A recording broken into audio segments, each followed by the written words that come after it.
Hello YouTube. I decided to do a video um, about brining.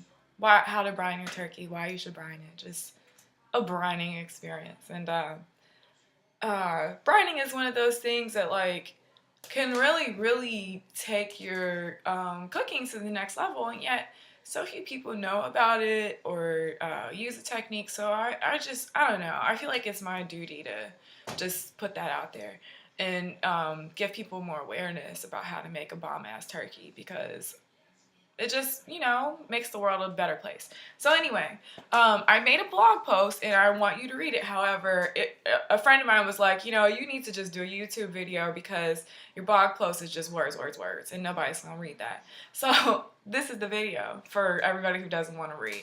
Okay, so essentially, let's start with why you should brine. A turkey is a little tough. It's just a naturally tough bird. The proteins are a little more complicated than or the protein components are a little more dense, I think, than others. Like chicken, for instance, it's pretty tender all the time. If you have a dry chicken, somebody probably can't cook.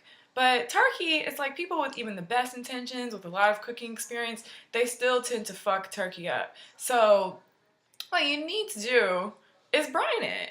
That will give you, it basically serves as a meat tenderizer that also can marinate. At its most basic level, a brine can just be salt water or buttermilk, or Chick-fil-A does vinegar. And what those do is, it's like the liquid sort of seeps in, penetrates the bird, and just makes it more tender, makes it more moist. But I feel like if you're gonna do it, you should just go all the way. So I tend to add spice to mine.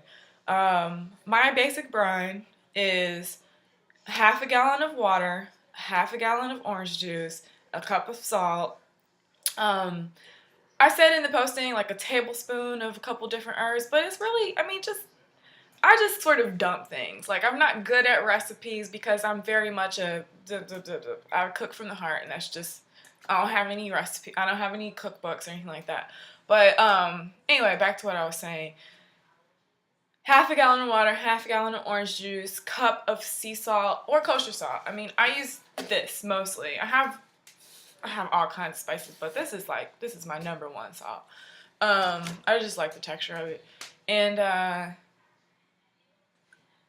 tablespoon of rosemary, a tablespoon of sage, a tablespoon of thyme, a tablespoon of maybe oregano.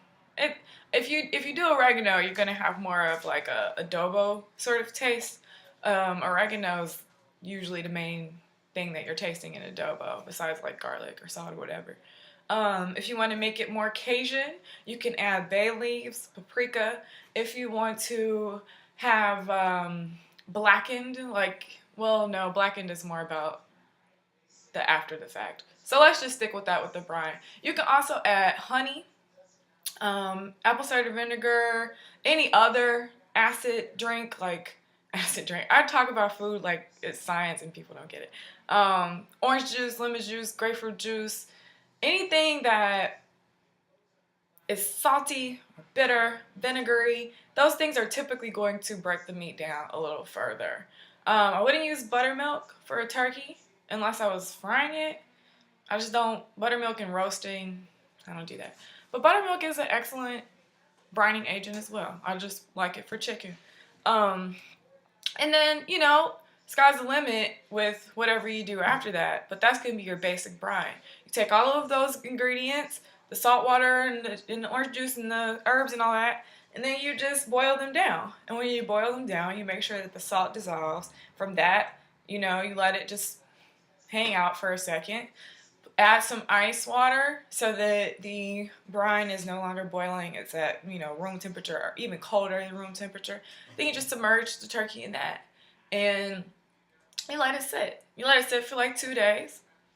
Don't think about it. And during that 2 days in preparation for Thanksgiving, you just have this turkey that's like in the refrigerator, getting more and more awesome by the minute. And I guarantee you, when you cook that turkey, it's going to be so moist and so delicious and so succulent and so much better than any turkey that you've ever had.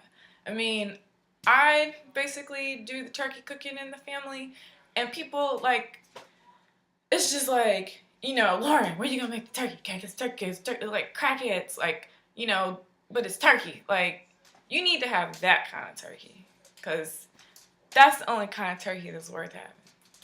So, brine your turkey, and have a wonderful Thanksgiving.